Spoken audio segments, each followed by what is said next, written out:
जय राधा माधवा कुंज बिहारी। गोपी जन वल्लभ गिरिवरधारी। गोपी जन वल्लभ गिरिवरधारी। यशोदानंदन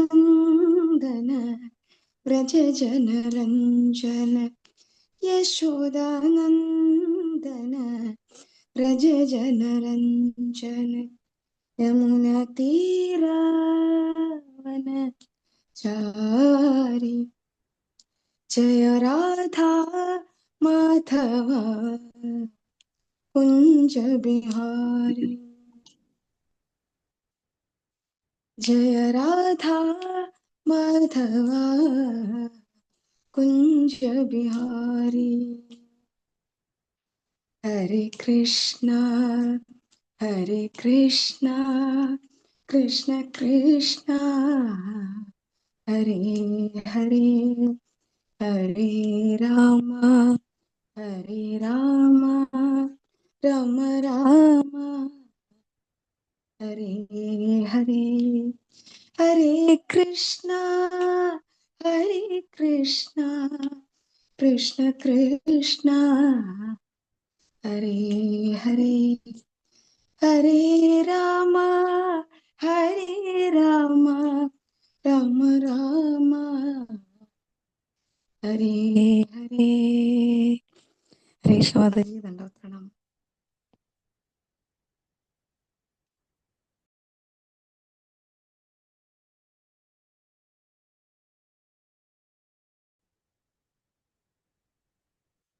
ഓം നമോ ഭഗവതേ വാസുദേവായ.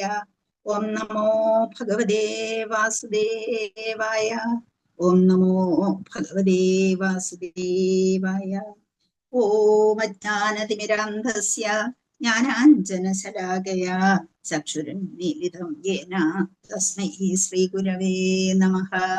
ഗുരവേ ഗൗരചന്ദ്രായ രാധികായൈ തദാലേ കൃഷ്ണായ കൃഷ്ണഭക്തായ തദ്ഭക്തായ നമോ നമഃ. ഹരേ കൃഷ്ണ കൃഷ്ണ കൃഷ്ണ ഹരേ ഹരേ, ഹരേ രാമ രാമ രാമ ഹരേ ഹരേ. യസ്വാനുഭാവമഖിലശ്രുതിസാരമേകം അധ്യാത്മദീപമതിദീർഷദന്തമോന്തം സംസാരിണാം കരുണയാഗപുരാണഗുഹ്യം തം വ്യാസസൂനുമുപയാമി ഗുരും മുനീനാം. നാരായണം നമസ്കൃത്യ നരം ചൈവ നരോത്തമം ദേവീം സരസ്വതീം വ്യാസം തതോ ജയമുദീരയേത്. നഷ്ടപ്രായേഷു ഭദ്രേഷു നിത്യം ഭാഗവത സേവയാ ഭഗവത്യുത്തമ ശ്ലോകേ ഭക്തിർഭവതി നൈഷ്ഠികീ. മൂകം കരോതി വാചാലം പങ്കും ലംഘയതേ ഗിരിം യത്കൃപാതമഹം വന്ദേ ശ്രീഗുരും ദീനതാരിണം പരമാനന്ദമാധവം ശ്രീചൈതന്യമീശ്വരം. പഞ്ചതത്വാത്മകം കൃഷ്ണം ഭക്തരൂപസ്വരൂപകം ഭക്താവതാരം ഭക്താഖ്യം നമാമി ഭക്തിശക്തികം. ഹരേ കൃഷ്ണ കൃഷ്ണ കൃഷ്ണ ഹരേ ഹരേ, ഹരേ രാമ രാമ രാമ ഹരേ ഹരേ.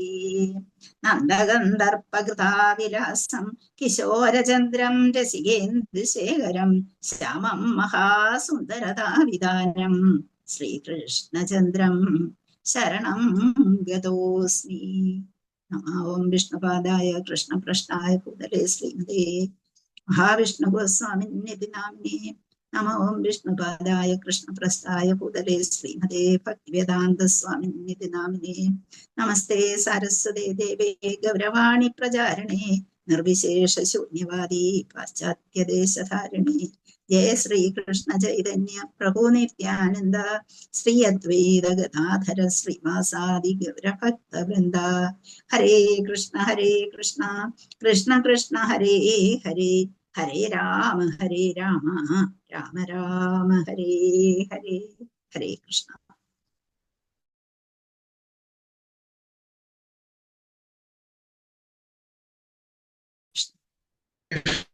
ഹരേ കൃഷ്ണ മാതാജി. ഹരേ കൃഷ്ണ ഹരേ കൃഷ്ണ. എല്ലാവർക്കും നമസ്കാരം. ഹരേ കൃഷ്ണ.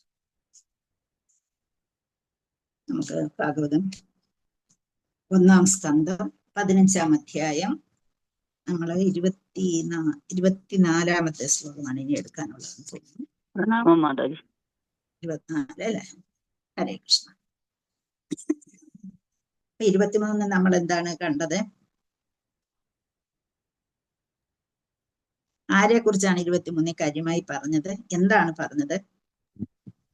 സാമ്പനെ കുറിച്ച് പറഞ്ഞത്. സാമ്പനെ കുറിച്ച് പറഞ്ഞു. അപ്പം സാമ്പനെ കുറിച്ച് പറയാനുണ്ടായ കാരണം എന്താണ്? നമ്മള് വെറുതെ സാമ്പനെ കുറിച്ച് അങ്ങ് പറയുകയല്ലോ, അതിനെന്തെങ്കിലും ഒരു കാരണം. ഇവിടെ ആരാണ് സംസാരിക്കുന്നത്? യഥാർത്ഥത്തിൽ അർജുനനാണ് അല്ലെ?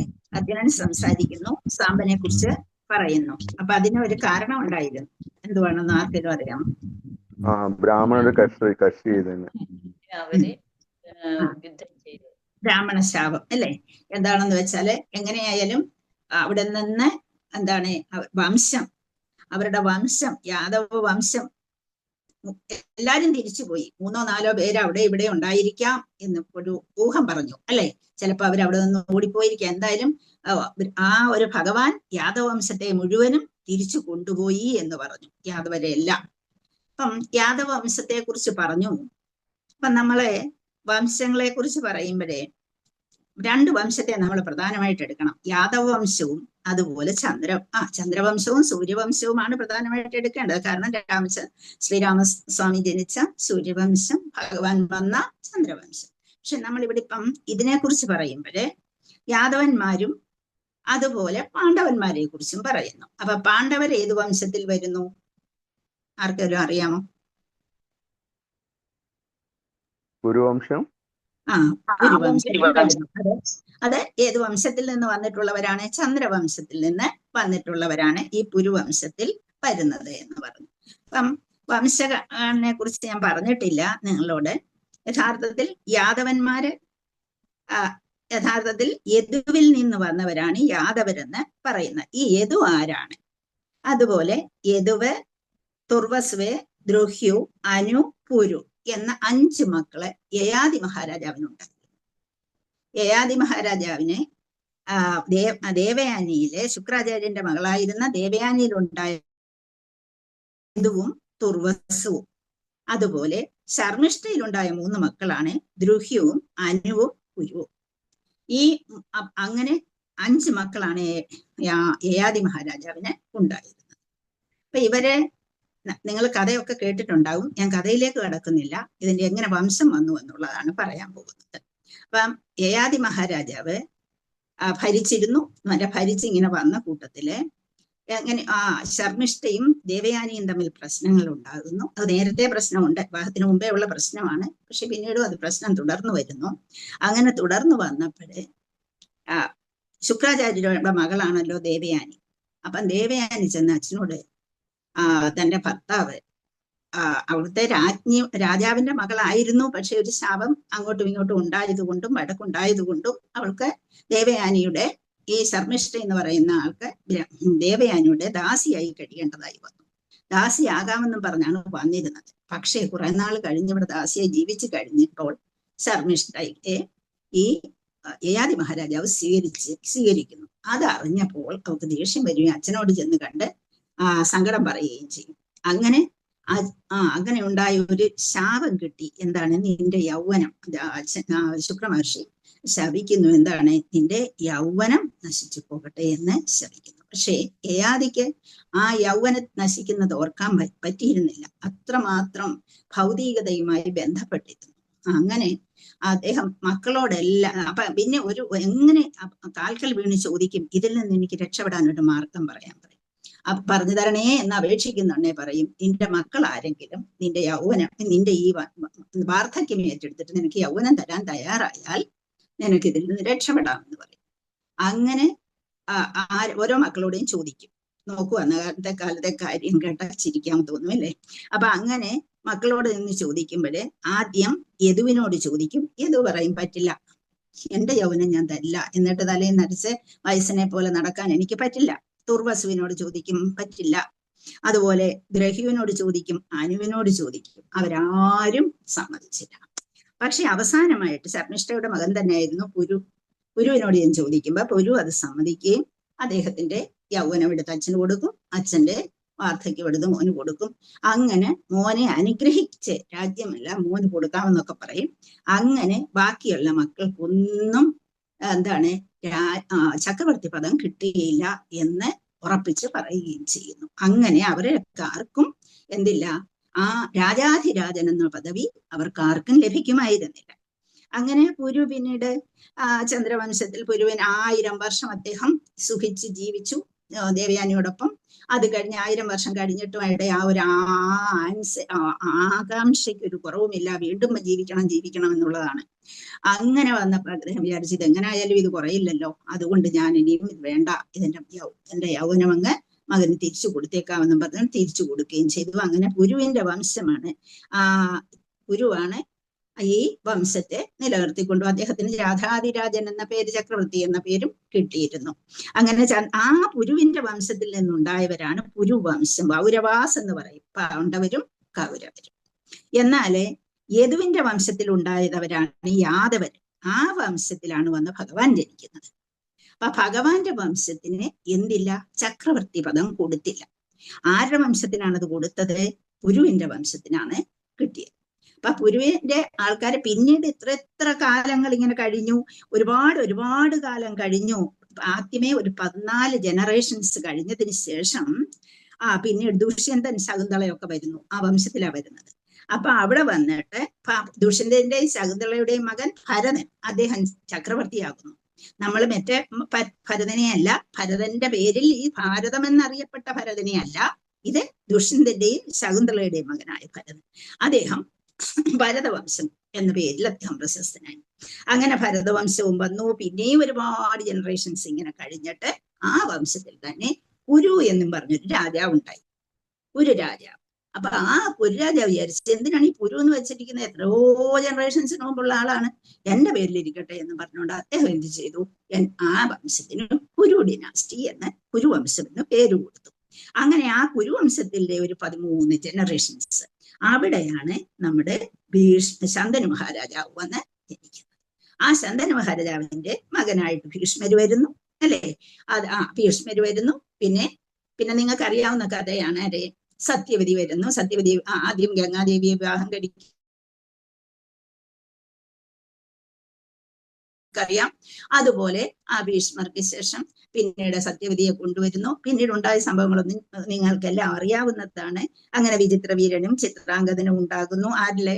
സത്യവതിയിലെ. പക്ഷെ അവർക്കൊന്നും കുട്ടികളില്ലാതെ പോവുകയും നിർഭാഗ്യവശാൽ വംശം ഇങ്ങനെ പോവുകയും ചെയ്യുന്നു. പിന്നീട് എന്ത് ചെയ്തു, സത്യവതി എന്ന് ഭീഷ്മരോട് അപേക്ഷിക്കുന്നുണ്ട്.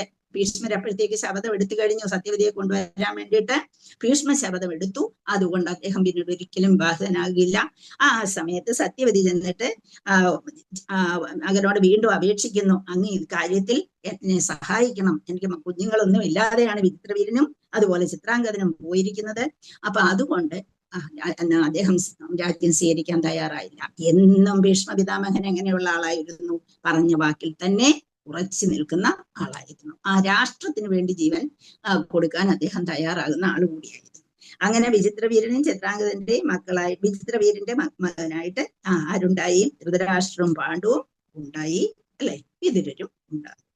അങ്ങനെ അതിൽ നിന്ന് ധൃതരാഷ്ട്രത്തിൽ നിന്ന് കൗരവരും പാണ്ഡവിൽ നിന്ന് പാണ്ഡവരും. അപ്പൊ കഥയുടെ ഒരു ഏകദേശ രൂപമാണ് ഞാൻ പറഞ്ഞത്. അങ്ങനെ ആ പാണ്ഡവര് അഥവാ കൗരവര്, അപ്പൊ ഈ കൗരവർക്ക് കൂടി കുരുവംശം കൗരവരുടേത് മാത്രമല്ല എന്ന് ഞാൻ പറയാനാണ് ഉദ്ദേശിച്ചത്. അത് പാണ്ഡവരും ആ വംശത്തിൽ തന്നെ പെട്ടവരാണ്. അപ്പം യദുവിൽ നിന്നുണ്ടായ യാദവരുടെ വംശത്തിൽ വന്ന് ജനിക്കുകയാണ് കൃഷ്ണൻ ചെയ്തത്. അങ്ങനെ കൃഷ്ണൻ ജനിച്ചു. അതുകൊണ്ടാണ് കംസനെ തോൽപ്പിച്ചിട്ട് കംസനെ വധിച്ചിട്ട് രാജ്യം വീണ്ടെടുത്ത് ആർക്ക് നൽകി? ഉഗ്രസേന മഹാരാജാവിന് നൽകുന്നു. ഉഗ്രസേനായിരുന്നു പിന്നീടും പണ്ടേ ഉഗ്രസേന മഹാരാജാവിന്റെ മകൻ കംസന്.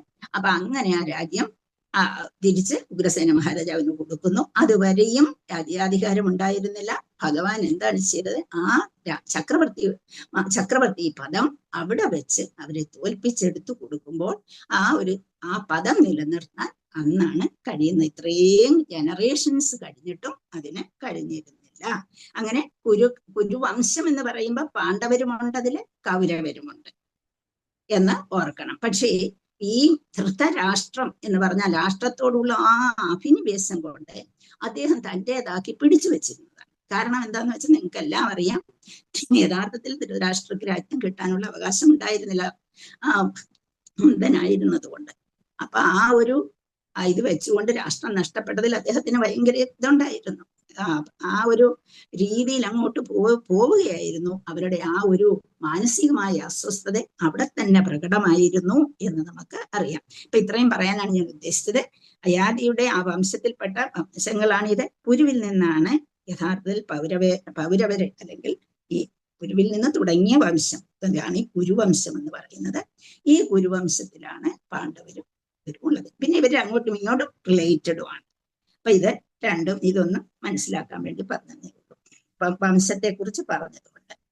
അപ്പൊ അവിടെ നിന്നിട്ട് ഈ ഭഗവാൻ യദുവിന്റെ കാര്യമാണ് നമ്മൾ പറഞ്ഞുകൊണ്ടിരുന്നെ. പിന്നെ യഥാർത്ഥത്തിൽ യദുവിൽ നിന്ന് വന്ന യാദവരെ തോൽപ്പിക്കാൻ ആർക്കും തന്നെ കഴിയുമായിരുന്നില്ല. കാരണം ഭഗവാന്റെ ആൾക്കാരായിട്ട് വന്നവരാണ്. അവരെ തോൽപ്പിക്കാൻ ആർക്കും കഴിയില്ല. ഞാൻ പോയി കഴിഞ്ഞാൽ ഇവിടെ പ്രശ്നങ്ങൾ ഉണ്ടാകുമെന്ന് ഭഗവാൻ അറിയാവുന്നത് കൊണ്ട് തമ്മിലടിച്ച് അവര് തന്നെ മരിച്ചോട്ടെ എന്ന് ഭഗവാൻ അങ്ങ് നിശ്ചയിച്ചു. അങ്ങനെയാണ് അവിടെ ഈ സാമ്പൻ പ്രശ്നം ഉണ്ടാക്കിയത്. ഹരേ കൃഷ്ണ. നമ്മൾ 24-ാമത്തെ ശ്ലോകത്തിലേക്ക് പോകും. പ്രായേണ ഇതത് ഭഗവതാ ഈശ്വരസ്യ വിചേഷ്ടിതം മിഥോ നിഘ്നന്തി ഭൂതാനി ഭാവയന്തി ജയന്മിഥഃ. പ്രായേണ ഇതത് ഭഗവതാ ഈശ്വരസ്യ വിചേഷ്ടിതം മിഥോ നിഘ്നന്തി ഭൂതാനി ഭാവയന്തി ജയന്മിഥഃ. പ്രായേണ ഏതത്, പ്രായേണ ഇതത് എന്ന് വരും. ഭഗവത ഈശ്വരസ്യ വിചേഷ്ടിതം മിഥഃ നിഘ്നന്തി ഭൂതാനി ഭാവയന്തി ച യത് മിഥഃ. പ്രായേണ ഏതത് ഭഗവതം. പ്രായേണ ഏതത് എന്ന് പറയും ഒരുവിധം യഥാർത്ഥത്തിൽ എന്നൊക്കെ പറയാം. ഈ റിയലി എന്ന് പറയുന്നത് യഥാർത്ഥ. പ്രായേണ ഏതത് ഭഗവത പരമദിവ്യോത്തമ പുരുഷനായ ഭഗവാന്റെ, ഭഗവാനെ ഒന്നുകൂടെ പറ, ഈശ്വരസ്യ ആ ഭഗവാന്റെ വിചേഷ്ടിതം ഇച്ഛ അല്ലെങ്കിൽ വിചേഷ്ടിതം അദ്ദേഹത്തിന്റെ അനുഗ്രഹം, അദ്ദേഹത്തിന്റെ ഇച്ഛാഗ്രഹം. പിന്നെ മിഥഃ, മിഥഃ മീൻസ് അന്യോന്യം, പരസ്പരം. നിഘ്നന്തി വധിക്കുക, ഭൂതാനി ജീവാത്മാക്കൾ, ഭാവയന്തി പ്രതിരോധിക്കുന്നു, ച യത് ആരെങ്കിലും, മിഥഃ പരസ്പരം. ഇത്രയും വാക്കുകളാണ് അതിൽ ഉള്ളത്. പ്രായേണ ഏതത് ഭഗവത ഈശ്വരസ്യ വിചേഷ്ടിതം മിഥോ നിഘ്നന്തി ഭൂതാനി ഭാവയന്തി ച യന്മിഥഃ. ഹരേ കൃഷ്ണ. ശ്ലോകം വായിച്ചോളൂ. ഹരേ കൃഷ്ണ. ഓം നമോ ഭഗവതേ വാസുദേവായ. ഓം ശ്രീകൃഷ്ണ പരമാത്മനേ നമഃ. പ്രായേണൈതത് ഭഗവത ഈശ്വരസ്യ വിചേഷ്ടിതം മിഥോ നിഘ്നന്തി ഭൂതാനി ഭാവയന്തി ച യന്മിഥ. ഹരേ കൃഷ്ണ. ഹരേ കൃഷ്ണ. ഹരേ കൃഷ്ണ. ഒരാളുടെ വായിച്ചോളൂ. ഹരേ കൃഷ്ണ. വായിച്ചാൽ മതി. ഓം നമോ ഭഗവതേ വാസുദേവായ. പ്രായേണൈതത് ഭഗവതാ ഈശ്വരസ്യ വിചേഷ്ടിതം മിഥോ നിഘ്നന്തി ഭൂതാനി ഭാവയന്തി ച യന്മിഥഃ. ഹരേ കൃഷ്ണ. ഹരേ കൃഷ്ണ. ഹരേ കൃഷ്ണ. ഇവിടെ നമ്മളിവിടെ അതിന്റെ വിവർത്തനം ഒന്ന് വായിക്കാം. Translation and purpose Shri Bhaktivedanta Swami Srila Prabhupada കി ജയ്, ഗുരുദേവ് കി ജയ്. യഥാർത്ഥത്തിൽ പരമദിവ്യോത്തമ പുരുഷൻ ശ്രീകൃഷ്ണ ഭഗവാന്റെ പരമേച്ഛയിലാണ് ഇതെല്ലാം സംഭവിക്കുന്നത്. ചിലപ്പോൾ ജനങ്ങൾ അന്യോന്യം കൊല്ലുന്നു, മറ്റു ചിലപ്പോൾ അവർ പരസ്പരം പ്രതിരോധിക്കുന്നു. അപ്പൊ രണ്ട് രീതിയിലാണ് പറഞ്ഞിരിക്കുന്നത്. അപ്പം ഭഗവാന്റെ ഇച്ഛ കൂടാതെ ഒന്നും സംഭവിക്കുന്നില്ല. ഇത് നമ്മൾ എപ്പോഴും പറയുന്നതാണ് അല്ലെ, ഭഗവാന്റെ ഇച്ഛയാണ് സർവ്വതും. നമുക്ക് എന്താ ഒരു പരാജയം വരുമ്പോൾ നമ്മൾ എളുപ്പം പറയും ഇതെല്ലാം ഭഗവാന്റെ ഇച്ഛയാണ് എന്ന് പറയും. ചിലപ്പോൾ നമ്മൾ വിജയം വരുമ്പോഴും ചിലര് പറയും എന്റെ കഴിവ് കൊണ്ടാണെന്ന് പറയും. അപ്പം ഭഗവാന്റെ ഇച്ഛ കൊണ്ടാണ് സംഭവിക്കുന്നത് എന്ന് പറഞ്ഞു. ജനങ്ങൾ ചിലപ്പോൾ അന്യോന്യം കൊല്ലുന്നു, മറ്റു ചിലപ്പോൾ പരസ്പരം പ്രതിരോധിക്കുന്നു. അപ്പൊ നമ്മൾ ചോദിക്കും ഭഗവാന്റെ ഇച്ഛ ഇങ്ങനെ കൊല്ലാനാണോ എന്ന് നമുക്കൊരു ചോദ്യം വരാമല്ലേ. അപ്പൊ അവിടെ നമുക്ക് അറിയാവുന്നത് നിലനിൽപ്പിന് വേണ്ടിയുള്ള പോരാട്ടം എന്താണ്, ഭൗതിക ജീവികൾ പ്രത്യേകമായിട്ടും ഉണ്ടാകാറുണ്ട്. അപ്പം ഒരു പ്രകൃതിക്ക് ഒരു നിയമം ഭഗവാൻ നൽകിയിട്ടുണ്ട്. അപ്പം എല്ലാത്തിൻ്റെയും പിന്നിൽ പ്രകൃതി എന്ന് പറയുന്നത് പ്രവർത്തിക്കുന്നത് എങ്ങനെയാണ് എന്നുള്ളതാണ്. എങ്ങനെയാണ് പ്രകൃതി പ്രവർത്തിക്കുന്നത് നമ്മൾക്കറിയാം, എല്ലാം അറിയാം. ഒന്ന് പറയും. ചരാചരം മയധ്യക്ഷേണ പ്രകൃതി മയാധ്യക്ഷേണ പ്രകൃതി സൂയതേസ ചരാചരം ഏതനാനേന കൗന്ദേയ ജഗത് വിപരിവർത്തതേ അല്ലെ. അപ്പം പ്രഭു പറഞ്ഞത് മാതിരി എന്താണ്, ആ ജഗതീശ്വരന്റെ ആ ഇഷ്ടത്തിനനുസരിച്ച്, എന്റെ ഇഷ്ടത്തിനനുസരിച്ച്, അതിനനുസരിച്ചാണ് എന്ത് ചെയ്യുന്നത്, ഈ പ്രകൃതി നിയമങ്ങളെല്ലാം. അപ്പം ഓരോ നിയമവും ഭഗവാന്റെ ഇച്ഛയ്ക്കനുസരിച്ചാണ് നടന്നു പോകേണ്ടത്. അപ്പൊ അവിടെ എന്തെങ്കിലും മാറ്റം ഉണ്ടാകുമ്പോഴാണ് ആകെപ്പാടെ പ്രകൃതിയിൽ, ഈ ഭൗതിക പ്രകൃതിയിൽ വളരെയധികം പ്രയാസങ്ങൾ അനുഭവിക്കേണ്ടതായിട്ട് വരുന്നത്. ഇപ്പൊ ഏതൊരു നിയമം എല്ലാം സൃഷ്ടിച്ചതാരാണ്? ഭഗവാനാണ്. ഭഗവാന്റെ ഇഷ്ടത്തിനനുസരിച്ചുള്ള നിയമങ്ങളെ ഉള്ളൂ എന്നുള്ളത് നമുക്ക് അറിയാം. അത് ഭഗവാൻ ഭാഗവതത്തിലും പറയുന്നുണ്ട്. അത് നിങ്ങൾ പഠിച്ചു കഴിഞ്ഞു. 1625 ഭഗവാൻ അവിടെ പർപ്പോട്ടിൽ ശ്രീല പ്രഭുപാദര് ശരിക്കും പറഞ്ഞു തന്നിട്ടുണ്ട് നമുക്ക് എന്താണ് ആ ഒരു എങ്ങനെയാണ് പ്രകൃതിയുടെ നിർദ്ദേശം എന്നുള്ളത് പ്രത്യേകം പറയുന്നത്. യഥാവതുക്തോ പരരാമ തന്മഹത് ഭൂതം നഭോലിംഗമലിംഗമീശ്വരം അഹം ച തസ്മൈ മഹതാം മഹീയസി ശിഷ്ണാവനമം ഇതേനുകമ്പിത. ആരാ ഇത് പറഞ്ഞത് എന്ന് ഓർമ്മയുണ്ടോ ആർക്കെങ്കിലും? ഈ ശ്ലോകം എന്ന് പറയുന്നത് നമ്മുടെ നാരദര് പറയുന്നതാണ്.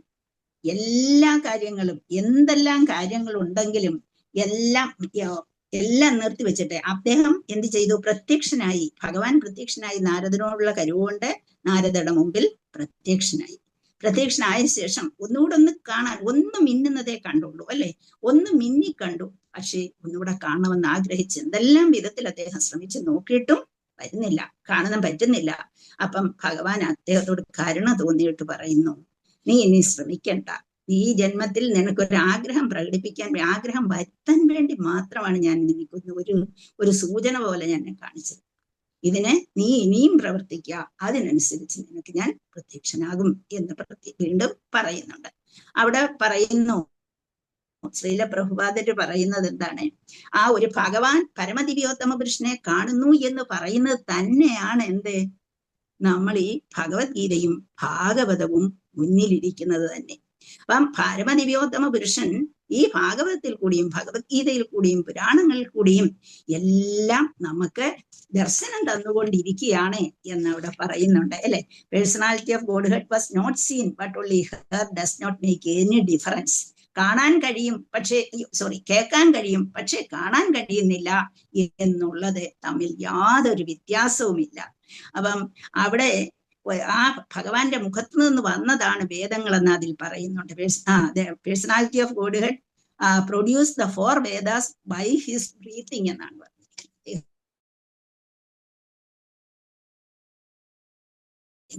അദ്ദേഹത്തെ നമ്മൾ കാണേണ്ടതും കേൾക്കേണ്ടതും അറിയേണ്ടതും എല്ലാം എന്തിൽ കൂടിയായിരിക്കണം? നമ്മൾക്ക് തന്നിട്ടുള്ള ഈ വേദം എന്ന് വെച്ചാൽ അറിവെന്നുള്ളതാണ്. വേദാസിൽ കൂടി 4 വേദങ്ങൾ നമുക്ക് തന്നു, അതുപോലെ തന്നെ ഭാഗവതം തന്നു, ഭഗവത്ഗീത തന്നു. ഇതെല്ലാം തന്നിരിക്കുന്നത് നമ്മൾക്ക് അദ്ദേഹത്തെ മനസ്സിലാക്കാൻ. അപ്പം ഭഗവത്ഗീത എന്ന് പറയുന്നത് എന്താണ്? റെപ്രസെന്റേഷൻ ഓഫ് ദി ലോർഡാണ്. ഭഗവാന്റെ വാക്കിൽ നിന്ന് വന്ന അല്ലെ ആ പ്രാതിനിധ്യം തന്നെയാണ് ഭഗവത്ഗീത. അത് ഒരു ഡിഫറൻസും ഇല്ല. ഭഗവാനെ കാണുന്നതും അത് വായിക്കുന്നതും അത് മനസ്സിലാക്കുന്നതും വെറുതെ വായിച്ചു വിട്ടത് കൊണ്ടായില്ല, അത് വായിക്കുന്നതും തമ്മിൽ യാതൊരു വ്യത്യാസവും ഇല്ല എന്നാണ് ഇവിടെ പറയുന്നത്. അപ്പൊ നമ്മള് യഥാർത്ഥത്തിൽ പരമദിവ്യോത്തമപുരുഷനെ കാണാൻ നമുക്ക് കഴിയുന്നില്ല എങ്കിൽ നമ്മൾ ആ സമയം എന്താണ് നമ്മൾ ഭഗവത്ഗീതയോ ഭാഗവതമോ ശരിക്കും മനസ്സിലാക്കുന്നില്ല, വായിക്കുന്നില്ല എന്നുള്ളതാണ് അതിന്റെ കാരണമായിട്ടുള്ളത്. അപ്പം ഭഗവാന്റെ നിർദ്ദേശത്തിന് കീഴിലാണ് എല്ലാം നിർവഹിക്കപ്പെടുന്നതെന്ന് ഭഗവത്ഗീതയിൽ ഊന്നി പറഞ്ഞിരിക്കുന്നു. അപ്പം ലോകത്തിൽ സമാധാനമായ അന്തരീക്ഷം നിലനിൽക്കുന്നതൊക്കെ ഭഗവത്ഗീതത്താലാണ് എന്ന് നമ്മളെ മനസ്സിലാക്കേണ്ടിയിരിക്കുന്നു എന്നുള്ളതാണ്. അപ്പൊ ഭഗവത്ഗീതത്താൽ അല്ലാതെ എന്തെങ്കിലും സംഭവിച്ചു കഴിഞ്ഞാൽ അതെന്താണ്? തീർച്ചയായും നിയമങ്ങൾ ലംഘിക്കപ്പെടും, പല വിധത്തിലുള്ള അസമത്വങ്ങൾ, പല വിധത്തിലുള്ള പ്രശ്നങ്ങൾ പ്രകൃതിയിൽ ഉണ്ടാകുകയും ചെയ്യും. അതുകൊണ്ട് നമ്മൾ ചെയ്യേണ്ടത് എന്താണ്? നമ്മൾ ഭഗവത് കൃപയ്ക്ക് വേണ്ടി, ഭഗവാന്റെ ഇഷ്ടത്തിന് വേണ്ടി എന്ത് ചെയ്യണം? യദ്യത് വിഭൂതിമത് സത്വം ശ്രീമദൂർജിതമേവ തത്തത്യേവാവഗച്ഛത്വം മമ തേജോംശ സംഭവം എന്നാണ് പറഞ്ഞിരിക്കുന്നത്. ഈ പ്രകൃതിയിൽ കാണുന്ന ഈ വിഭൂതികളാണെങ്കിലും ശരി, എന്ത് ശ്രീമദ് ഊർജിതമേവ എന്ത് തന്നെ ആയാലും ശരി, അതെല്ലാം തന്നെ തത്തദേവാവഗച്ഛത്വം മമ തേജോംശ സംഭവം. നല്ലതായി എന്ത് കാണുന്നു അവയെല്ലാം എന്റെ തേജസ്സിൽ നിന്ന് തന്നെ വന്നിട്ടുള്ളവയാണ്. അതിനെ നിങ്ങളെ മറ്റൊന്നായി കാണേണ്ട എന്നുള്ളതാണ്. ഈ കാണുന്നതെല്ലാം എന്റെ തേജസ്സിൽ നിന്ന്. പക്ഷെ അത് മനസ്സിലാക്കിക്കൊണ്ട് നിങ്ങൾ എന്ത് ചെയ്യണമെന്ന് ഭഗവാൻ പറഞ്ഞു. യത്കരോഷി യദസ്നാസി യജുഹോഷി ദദാസി യത് യത്തപസ്യസി കൗന്ദേയ തത്കുരുഷ്വമദർപ്പണം. അപ്പൊ നിങ്ങൾ എന്ത് ചെയ്താലും ശരി, എന്താശിച്ചാലും ശരി, എന്താഗ്രഹിച്ചാലും ശരി, അല്ലെങ്കിൽ എന്ത് മറ്റുള്ളവർക്ക് കൊടുത്താൽ, ദാനമായി കൊടുത്താലും ശരി, ദാനം കൊടുക്കേണ്ടത് എങ്ങനെയാണെന്ന് ഭഗവത്ഗീത പറയുന്നുണ്ട്. ഏത് സമയത്ത് ഏത് രീതിയിലാണ് ആർക്കാണ് ദാനം കൊടുക്കേണ്ടത്. ചുമ്മാ നമ്മൾ എന്തെങ്കിലും കേൾക്കുമ്പോൾ നമ്മളെടുത്ത് ദാനം കൊടുക്കുന്നു, അത് കർമ്മത്താൽ നമ്മൾ ബന്ധിക്കപ്പെടുകയാണ് ചെയ്യുന്നത്. ഭഗവത്ഗീത ശരിക്കും വായിച്ച് മനസ്സിലാക്കിയിട്ട് വേണം നമ്മൾ ദാനത്തെ കുറിച്ച് ചിന്തിക്കാനായിട്ട്. ഇപ്പൊ നമ്മൾ എന്ത് ചെയ്താലും ശരി, എന്ത് ദാനം ചെയ്താലും ശരി, എന്തെടുത്താലും ശരി, അതൊക്കെ യത്കരോഷി യദസ്നാസി യജുഹോഷി ദദാസി യത് യത്തപസ്യസി. ഇനി തപസ് ചെയ്യുന്നതാണെങ്കിലും ശരി, തപസ് എന്ന് പറയുന്നത് നമ്മുടെ തപസ് എന്തുവാ? നമ്മൾ ഏകാദശി നോക്കുകയോ അല്ലെങ്കിൽ നമ്മൾ ഏതെങ്കിലും ഗുരുക്കന്മാരുടെ ദിവസങ്ങൾ ആചരിക്കുകയോ ഒക്കെ ചെയ്യുന്നതാണല്ലോ നമ്മുടെ തപസ്. അപ്പൊ അങ്ങനെ ചെയ്യുന്ന അതൊക്കെയും തന്നെ യജുഹോഷി ദദാസി യത് യത്തപസ്യസി കൗന്ദേയ തത്കുരുഷ്വമദർപ്പണം. അത് മനസ്സിലാക്കിക്കൊണ്ട് വേണം നമ്മൾ ഓരോ കാര്യങ്ങളും ചെയ്യാനെന്ന് പറഞ്ഞു തന്നിട്ടുണ്ട്. നാം ഭക്ഷിക്കുന്നതെന്തും, നാം പരിത്യജിക്കുന്നതെന്തും, അല്ലെങ്കിൽ ദാനമായി നൽകുന്നതെന്തും ഭഗവാന്റെ പൂർണ്ണ സംതൃപ്തിക്കായി നിർവഹിക്കണമെന്നാണ് പറഞ്ഞിരിക്കുന്നത്. വ്യവസ്ഥാപിതമായ നിയമം അത് തന്നെയാണ് എന്നുള്ളതാണ്. ഭഗവത്ഗീതത്തിനെതിരായി ആരും ഒന്നും ചെയ്യാൻ നോക്കരുത് എന്നാണ് ശ്രീല പ്രഭുപാദൻ നമ്മളോട് പറഞ്ഞിരിക്കുന്നത്. അപ്പം നമ്മൾക്ക് ആദ്യമായി വേണ്ടത് കുറച്ച് വിവേകം നമ്മൾ നേടിയെടുക്കണം. അതിന് നമ്മൾ എന്ത് ചെയ്യണം? കുറച്ച് കാര്യങ്ങൾ നമ്മൾ ഏതെങ്കിലും നല്ലവരായ ഗുരുക്കന്മാരിൽ നിന്ന് കുറച്ച് കാര്യങ്ങൾ മനസ്സിലാക്കാൻ ശ്രമിക്കണം. കുറച്ചെങ്കിലും വായിക്കാൻ പഠിക്കണം, കുറച്ച് വായിച്ച് മനസ്സിലാക്കണം. ഇന്നിപ്പം നിങ്ങളൊക്കെയും എന്നും ദിവസേന രാവിലെ വായിക്കുന്നവരാണ്, അതുകൊണ്ട് നിങ്ങൾക്ക് കുറച്ചൊക്കെ ഗുണങ്ങൾ കിട്ടിയിട്ടുണ്ടാകും. അങ്ങനെ ഗുണദോഷ ചിന്ത. അപ്പൊ നമ്മളെ ഒരു കാര്യം എടുക്കുമ്പോൾ അതിനകത്ത് ഇന്നത് പറഞ്ഞിരിക്കുന്നു, ഇന്നത് പറഞ്ഞിട്ടില്ല, അപ്പൊ അതിലേതാണ് ശരിയായിട്ടുള്ളത്, ഭഗവാന്റെ അഭിപ്രായം എന്താ എന്ന് നമ്മൾ മനസ്സിലാക്കിയെടുക്കാൻ നമ്മൾക്ക് ഈ പുസ്തകങ്ങളെല്ലാം നമ്മളെ സഹായിക്കുന്നു എന്നുള്ളതാണ്. അപ്പൊ തീർച്ചയായും ഏത് പ്രവൃത്തി ഭഗവാന് സന്തോഷമുളവാക്കുന്നതാണോ അല്ലേ എന്ന് തീരുമാനിക്കപ്പെടുന്നത് നമ്മുടെ വേദഗ്രന്ഥങ്ങൾ. വേദഗ്രന്ഥം എന്ന് പറയുന്ന 4 വേദങ്ങളാണ് നിങ്ങൾ വിചാരിക്കേണ്ട. 60 തരുന്ന ഗ്രന്ഥങ്ങൾ വായിക്കുന്നതിൽ കൂടി ആണ്. കാരണം ഞാനത് പറയാൻ കാരണം അത് വായിച്ചെടുക്കാൻ നമുക്ക് എളുപ്പമല്ല. അത്രയും കട്ടിയായ ആ സംസ്കൃതത്തെ നമ്മൾ വായിച്ച് മനസ്സിലാക്കണമെങ്കിൽ നല്ല കുറെ കാലങ്ങൾ ആവശ്യമാണ്. അതുകൊണ്ട് ഞാൻ പറഞ്ഞത് എന്ന് തീർത്ത ഭഗവാൻ ഭഗവത്ഗീതയിൽ പറഞ്ഞിരിക്കുകയാണ്. ഏത് ശ്ലോകമാണെന്നറിയാമോ? 2:50 പറഞ്ഞേക്കുന്നത്. ബുദ്ധിയുക്തോ ജഹാദീഹ ഉഭയേ സുഹൃത ദുഷ്കൃതേ തസ്മാത് യോഗായ യുജ്യസ്വ കർമ്മസു കൗശലം. ഇപ്പൊ 2-ാം അധ്യായത്തിൽ ഒരു മധ്യം കഴിഞ്ഞിട്ട് 50-ാമത്തെ ശ്ലോകം, 72 ശ്ലോകമാണല്ലോ ഉള്ളത്. അപ്പൊ അവിടെ ബുദ്ധിയുക്തോ ജഹാദീഹ ഉഭയേ സുഹൃത ദുഷ്കൃതേ. എന്തായാലും ശരി, നമ്മൾക്ക് ദുഃഖമോ സുഖമോ എന്തൊക്കെ ആയിക്കോട്ടെ, പക്ഷെ നമ്മൾ ഭഗവാൻ പറഞ്ഞിരിക്കുന്ന നമ്മുടെ പ്രവർത്തനങ്ങൾ ഭഗവാന്റെ സന്തുഷ്ടിക്ക് സന്തുഷ്ടി കിട്ടത്തക്ക രീതിയിൽ കുടുംബത്തിൽ പ്രവർത്തിക്കുന്നതായാലും ശരി, ഓഫീസിൽ പ്രവർത്തിക്കുന്നതായാലും ശരി, സൊസൈറ്റിയിൽ പ്രവർത്തിക്കുന്നതായാലും ശരി, സ്റ്റേറ്റിലായാലും സേവനപരനായ നിന്നുകൊണ്ട് പ്രവർത്തിക്കുന്നതായാലും ശരി, എന്ത് ചെയ്യുന്നോ അതൊക്കെയും നമ്മുടെ സെൽഫിഷ്നെസ്സിനാകരുതേ നമ്മൾ ചെയ്യുന്നത്. നമ്മുടെ കുട്ടികളെ വളർത്തുന്നതായാലും ശരി, അതുപോലെ അച്ഛനമ്മമാരെ നോക്കുന്നതായാലും ശരി, എന്ത് തന്നെ ആയെങ്കിലും ശരി, എന്തിനനുസരിച്ചാണ് ബുദ്ധിയുക്തമായിട്ട് വേണം നമ്മളത് ചെയ്യാൻ. നമ്മൾ ചെയ്യുന്ന എന്ത് ഡിവോഷണൽ സർവീസ് ആക്കി മാറ്റാൻ നമുക്ക് കഴിയണമെന്നുള്ളതാണ്. അപ്പം ബുദ്ധിയുക്തോ ജഹാദിക ഉഭേ സുഹൃത ദുഷ്കൃതേ. അപ്പം സുഹൃതം ചെയ്യുമ്പോഴും ദുഷ്കൃതം ചെയ്യുമ്പോഴും എന്തായാലും തസ്മാത് യോഗായുജ്യസ്വ, അങ്ങനെ ചെയ്താൽ യോഗ കർമ്മസു കൗശലം എന്നാണ് പറഞ്ഞു തന്നിരിക്കുന്നത്. അപ്പൊ എന്ത് കർമ്മങ്ങളാണോ ഭഗവാനുമായി ബന്ധപ്പെട്ട് നമ്മൾ ചെയ്യുന്നത്, ഏത് കർമ്മങ്ങളാണ്, ഇപ്പൊ നമ്മൾ ചോദിക്കും, നമ്മൾ ഓഫീസിൽ വർക്ക് ചെയ്യുന്നവരാണ് എല്ലാവരും, നിങ്ങൾ എല്ലാവരും ഒന്ന് ചോദിക്കും, വിചാരിക്കും അപ്പൊ ചെയ്യുന്നവരും ആ ചെയ്യുന്ന പ്രവൃത്തി എന്താണ്, ഭഗവാന്റെ ഇഷ്ടത്തിനനുസരിച്ച്, അതിൽ ഒരു കള്ളത്തരം ഇല്ലാതെ എല്ലാം എന്റെ ഇഷ്ടത്തിന്, എനിക്ക് ശമ്പളം വാങ്ങിക്കാൻ മാത്രമായിട്ട് ആ മാസത്തിന്റെ അവസാനമാകുമ്പോഴത്തേക്ക് എനിക്ക് ശമ്പളം കിട്ടണം, ആ ഒറ്റ ചിന്താഗതിയോടുകൂടിയല്ല വർക്ക് ചെയ്യേണ്ടത്. ഞാൻ ചെയ്യുന്ന ജോലിയിൽ കൂടി ഭഗവാനെ സന്തുഷ്ടനാക്കാൻ എനിക്ക് കഴിയണമെന്നുള്ളതാണ് ഇവിടെ പറഞ്ഞത്. യോഗ കർമ്മസ് കൗശലം എന്നാണ്, ഭഗവാന്റെ സന്തുഷ്ടിക്കായി പ്രവർത്തിക്കണമെന്ന് പറഞ്ഞിരിക്കുന്നു. അപ്പൊ നമ്മൾ ചെയ്യേണ്ടത് യത്കരോഷി യദസ്നാസി യദ്യുഹോഷി ദദാസിയത് യത്തപസ്. നമ്മളെ ഏകാദശി നോക്കുന്നു, ഏകാദശി ദിവസം ചോറ് കഴിച്ചുകൂടാ, അല്ലെങ്കിൽ മറ്റേത് കഴിച്ചുകൂടാ, എനിക്ക് ഭയങ്കര ക്ഷീണം, തലവേദന, നിൽക്കാൻ വയ്യ, അതോ അങ്ങനെ ഞാൻ നോക്കുന്നല്ലോ എന്നുള്ള ചിന്തയാണ് വരുന്നത്. എനിക്കിന്നൊന്നും കഴിക്കാൻ പറ്റിയില്ലല്ലോ എന്നുള്ള ചിന്തയാണ് വരുന്നത്.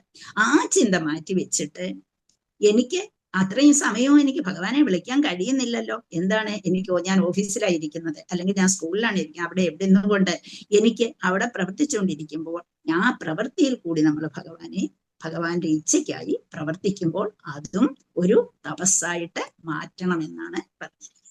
ഹരേ കൃഷ്ണ. ഇത്രയേ ഉള്ളൂ ആ ശ്ലോകത്തെ കുറിച്ചത്. അപ്പൊ എല്ലാം ഭഗവാന്റെ ഇച്ഛയാൽ സംഭവിക്കുന്നു.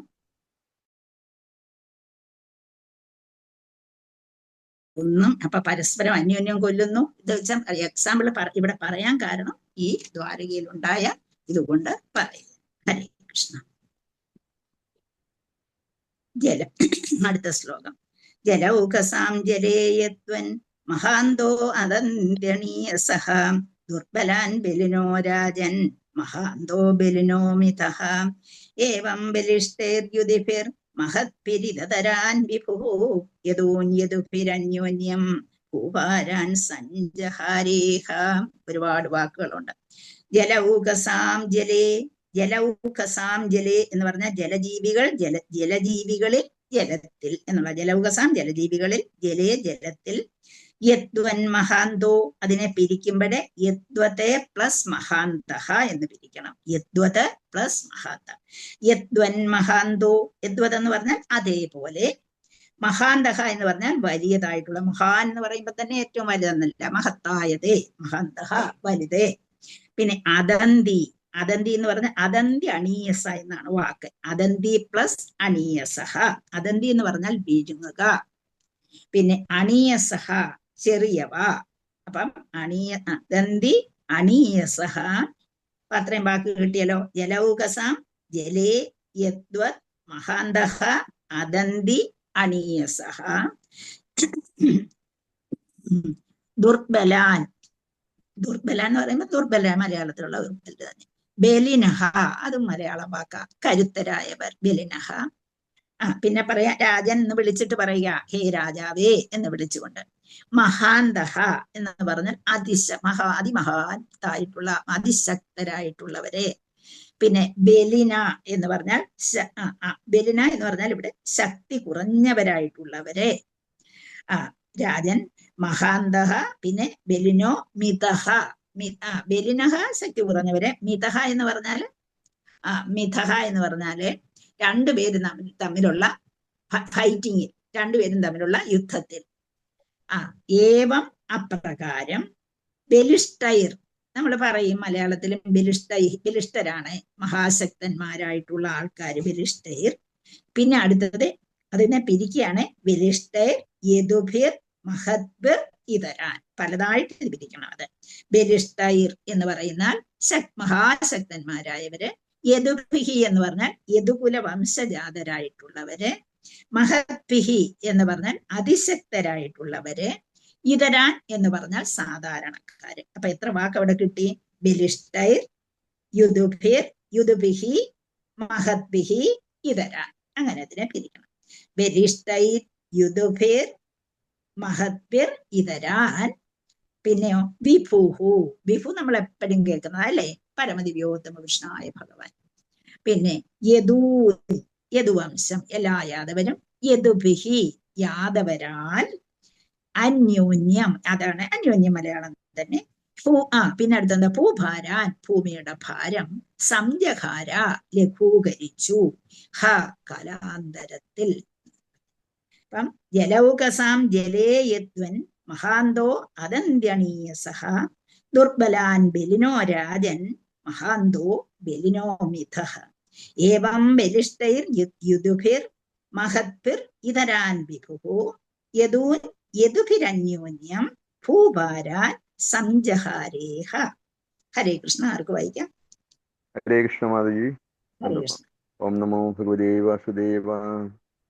ജലോകസാം ജലേ യദ്വാൻ മഹാന്തോ വദന്തി അനീശ്യഃ ദുർബലാൻ ബലിനോ രാജൻ മഹാന്തോ ബലിനോ മിതം മഹദ്ഭിരിതരൻ വിഭു യദീൻ യദുഭിരന്യോന്യം ഭൂഭാരൻ സഞ്ജഹാരഃ. ഹരേ കൃഷ്ണ. ഹരേ കൃഷ്ണ. ഹരേ കൃഷ്ണ. ഹരേ കൃഷ്ണ. ഓം നമോ ഭഗവതേ വാസുദേവായ.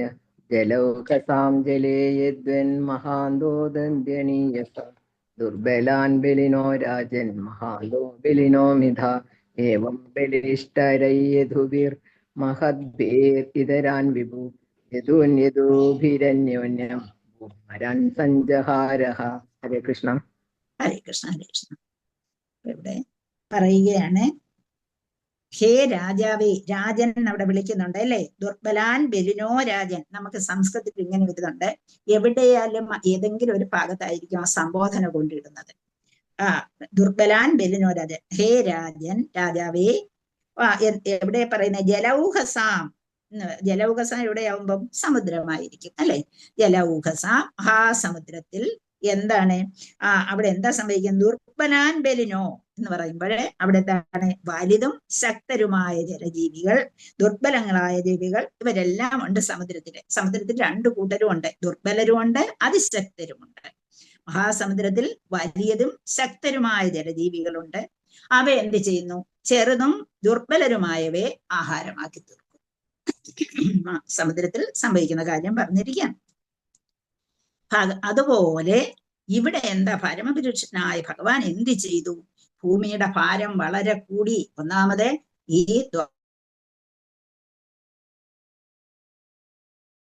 ദ്വാരകയിലെത്തിയപ്പോൾ അവിടെ കണ്ട കാര്യങ്ങൾ അതിനപ്പുറമായി. കാരണം എന്താണ്?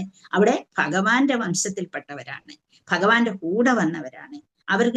അവര് വളരെ അതിശക്തരായവരാണ് കൂടുതലും. പക്ഷെ ആ കൂട്ടത്തിൽ ശക്തി കുറഞ്ഞവരുമുണ്ട്. അപ്പൊ ഇങ്ങനെ വരുമ്പോഴേ ആ ഭൂമിക്ക് ശക്തി കൂടിയപ്പോഴത്തേക്ക് അവരിൽ എന്താണ്? അങ്ങോട്ടും ഇങ്ങോട്ടും സ്പർദ്ധയും അതുപോലെ കുറച്ച് അധർമ്മങ്ങളൊക്കെ വിളയാടും. അപ്പൊ എവിടെ നിന്ന് വന്നു, ആരുടെ കൂടെ വന്നു എന്നുള്ളതല്ല, അവിടെ എല്ലാം ഞങ്ങള് ഭഗവാന്റെ ആൾക്കാരാണ് എന്നുള്ള ആ ഒരു ഈഗോ അവരിൽ ഉണ്ടാകും. അതുപോലെ അപ്പൊ ഭൂമിക്ക് എന്താണ്? സത്യധർമാദികൾ കൈവിടുമ്പോൾ, അഥവാ എന്താണ്, സന്യാസിമാരെയും മഹാന്മാരായ ഋഷിമാരെയും ഒക്കെ കളിയാക്കുന്നതിന് ഇവർ മുന്നോട്ട് വരുമ്പോൾ, ഭഗവാന്റെ റെപ്രസെന്റേറ്റീവ്സ് ആണ് ഭഗവാനെ വിളിച്ചുകൊണ്ട് നടക്കുന്ന മഹാന്മാരായ ആൾക്കാരെ, ശുദ്ധ ഭക്തരായിട്ടുള്ള ആൾക്കാരെയൊക്കെ അവര് അങ്ങോട്ട് എന്താണ് ആക്ഷേപിക്കാൻ തുടങ്ങുമ്പോൾ അവിടെ ഭൂമിക്ക് ഭാരം കൂടുകയാണ് ചെയ്യുന്നത്. സത്യത്തിന് എന്തെങ്കിലും ഒരു കുറവ് സംഭവിക്കുമ്പോൾ ഭൂമിക്ക് ഭാരം കൂടുമെന്ന് നമ്മൾ പഠിച്ചിട്ടുണ്ട്. അപ്പൊ ഈ യാദവര് അതിശക്തരാണ്. അവരെ ഭഗവാൻ പോയി കഴിഞ്ഞാൽ ഇവരെ ഇവിടെ നിന്ന് പരാജയപ്പെടുത്താൻ ആർക്കും കഴിയില്ല എന്ന് ഭഗവാന് തന്നെ അറിയാമായിരുന്നു. അപ്പം ഇവിടെ ഭഗവാൻ അതിനവരെ കൊണ്ടുപോകാൻ ഇന്നലെ കഴിഞ്ഞ ദിവസം നമ്മൾ പഠിച്ചു, ഭഗവാൻ അവരെ പല വിധത്തിലാണ് തിരിച്ചു കൊണ്ടുപോയത്. ഏതെല്ലാം വിധത്തിൽ ഇവിടെ അടിച്ച് കുറെ പേര് ഇവിടെ മരിക്കുന്നതിന് കാരണമായി, കുറെ പേരെ പറഞ്ഞയക്കുന്നതിന് പല പല രീതികൾ ഭഗവാൻ ഉപയോഗിച്ചു. എന്നുവെച്ചാൽ ഇവിടെ വന്നപ്പോൾ ഈ പ്രകൃതിയുടെ നിയമം അവരെ ഇവിടുത്തെ ആ ഒരു രീതിക്ക് തുല്യമാക്കി മാറ്റി. അപ്പൊ അതിൽ നിന്ന് ഭഗവാൻ ഇവരെ മുക്തരാക്കേണ്ട ഒരു കടമയുണ്ടായിരുന്നു. അങ്ങനെ പല രീതിയിൽ പലരെ കൊണ്ടുപോയി. അപ്പം യാദവരിൽ അവിടെ ഭഗവാൻ ഒരു സൂത്രം പ്രയോഗിച്ച്, കാരണം അഹങ്കാരം കൂടിക്കഴിഞ്ഞപ്പോൾ ഭഗവാൻ ആരോടും പാർഷ്യാലിറ്റി ഇല്ല എന്ന് പറഞ്ഞു അല്ലെ. ആരോടും ഒരു പക്ഷപാതം ഭഗവാൻ കാണിക്കില്ല. പക്ഷെ ആരോട് മാത്രം കാണിക്കും? എങ്ങനെയുള്ളവരോട് മാത്രം കാണിക്കും? ശുദ്ധ ഭക്തരോട് മാത്രം കാണിക്കും. ബാക്കി ആരോടും ഒരു പാർഷ്യാലിറ്റിയും ഇല്ല. അതുകൊണ്ട് എന്ത് ചെയ്തു? മക്കളാണോ, കൊച്ചുമക്കളാണോ, അല്ലെങ്കിൽ തന്റെ ബന്ധുക്കളാണോ എന്നൊന്നും ഭഗവാൻ നോക്കിയില്ല. ഇവരെ തിരിച്ചെങ്ങനെയും കൊണ്ടുപോകണം. അതിനൊരു മാർഗം പ്രയോഗിച്ചു. ദുർബലരായവരെ വധിക്കാൻ ശക്തരായവരെയും അതുപോലെ ചെറിയവരെ വധിക്കാൻ വലിയവരെയും ഭഗവാൻ തന്നെ നിയോഗിക്കുകയാണ് ചെയ്തത്. നമുക്ക് അതിശയമായിട്ട് തോന്നും, പക്ഷേ അങ്ങനെ അത് ഭഗവാൻ കണ്ടുപിടിച്ച ഓരോ മാർഗങ്ങളാണ്. എത്തിച്ചാൽ ഭഗവാൻ പോകുന്നതിന് മുമ്പായിട്ട് തന്നെ ഇതുവരെ എല്ലാം തിരിച്ചെങ്ങനെയെങ്കിലും കൊണ്ടുപോകണ്ടേ, അല്ലെങ്കിൽ അവരിവിടെ ഉണ്ടാക്കാൻ പോകുന്ന കാര്യങ്ങൾ വളരെ വലുതാണെന്ന് അദ്ദേഹത്തിന് അറിയാവുന്നത് കൊണ്ട് അദ്ദേഹം അവരെ കൊണ്ടുപോകുവാൻ ശ്രമിച്ചു എന്നുള്ളതാണ് നമ്മളിവിടെ കാണുന്നത്. അപ്പം ഹേ രാജാവേ, മഹാസമുദ്രത്തിൽ വലിയതും ശക്തരുമായ ജലജീവികൾ ചെറിയതും ദുർബലരുമായവയെ ആഹാരമാക്കുന്നത് പോലെ പരമദിവ്യോത്തമ കൃഷ്ണനായ ഭഗവാൻ ഭൂഭാരം ലഘൂകരിക്കുന്നതിനായി യാദവരിൽ ദുർബലരെ വധിക്കാൻ ശക്തരെയും ചെറിയവരെ വധിക്കാൻ വലിയവരെയും നിയോഗിച്ചു എന്ന് പറഞ്ഞിരിക്കുന്നു. അപ്പൊ ഭഗവാന് പാർഷ്യാലിറ്റി ഇല്ലേ എന്നൊക്കെ തോന്നാം, പക്ഷേ അത് പാർഷ്യാലിറ്റിയുടെ ഭാഗമല്ല. എന്താണ് ഇവിടെ നിന്ന് തിരിച്ചു കൊണ്ടുപോകാൻ ഈ മാർഗങ്ങൾ മാത്രമല്ല. ഭഗവാൻ വിചാരിച്ചാൽ ചോദിക്കാം, ഭഗവാൻ വിചാരിച്ചു കഴിഞ്ഞാൽ എവിടെ അങ്ങ് കൊണ്ടുപോകൂടെ? എന്ത് കാര്യങ്ങളും സാധിക്കാൻ കഴിയുന്ന എന്ന് വെച്ചാൽ 28 ദിവസം ആകുന്നതിന് മുമ്പേ ഭൂതനയെ കൊല്ലാൻ കഴിഞ്ഞ, അല്ലെങ്കിൽ തൃണാവർത്തനെ കഴിഞ്ഞിരിച്ച് കൊല്ലാൻ കഴിഞ്ഞ ആ ഭഗവാനാണോ ഈ ഇവരെ കൊണ്ടുപോകാൻ പ്രയാസം? പക്ഷേ പ്രകൃതിയുടെ നിയമം അനുസരിച്ചാണ് ഇപ്പൊ പ്രവർത്തിക്കൊണ്ടിരിക്കുന്നത്. ഭഗവാന്റെ ഇഷ്ടത്തിനനുസരിച്ചാണ് പ്രകൃതി പെരുമാറുന്നത്. പ്രകൃതിയെ കുറ്റപ്പെടുത്താനാവില്ല.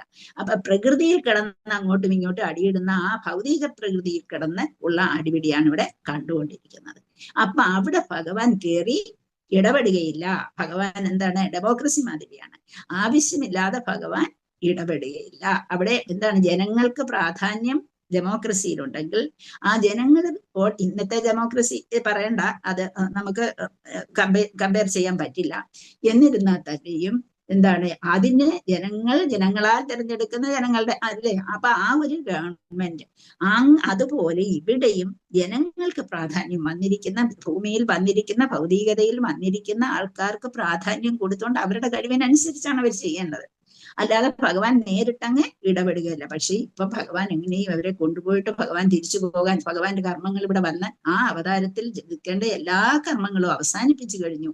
ഇനിയും ഭഗവാന് തിരിച്ചു പോകേണ്ടിയിരിക്കുന്നു. അങ്ങനെ പോകേണ്ട സമയത്ത് ഭഗവാൻ കൊണ്ടുവന്നവരെ എല്ലാം തിരിച്ചു കൊണ്ടുപോകേണ്ടിയിരിക്കുന്നു. അതിശക്തരായവരുമുണ്ട്, ദുർബലരുമുണ്ട്. അപ്പൊ അങ്ങനെ ഭഗവാൻ ഒരു ട്രിക്ക് പ്രയോഗിച്ച് അവരെ കൊണ്ടുപോകാൻ നോക്കി എന്നാണ് ഇവിടെ പറഞ്ഞിരിക്കുന്നത്. ഇവിടെ ഭൗതിക ലോകത്തിലെത്തുമ്പോൾ ബദ്ധാത്മാക്കൾ തമ്മിൽ അസമത്വം ഉണ്ടാകുന്നു. അപ്പൊ അവിടെ നിലനിൽപ്പിന് വേണ്ടി പലരും അങ്ങോട്ടും ഇങ്ങോട്ടും പോരാടും. കൽപ്പുള്ളവരെന്ത് ചെയ്യും? കൂടുതൽ ശക്തിയോടുകൂടി മറ്റുള്ളവരെ തോൽപ്പിക്കുന്നതിന് ശ്രമിക്കും. ഇതൊക്കെ ലോകത്തിലെ നിയമമാണെന്ന് നമുക്കറിയാം.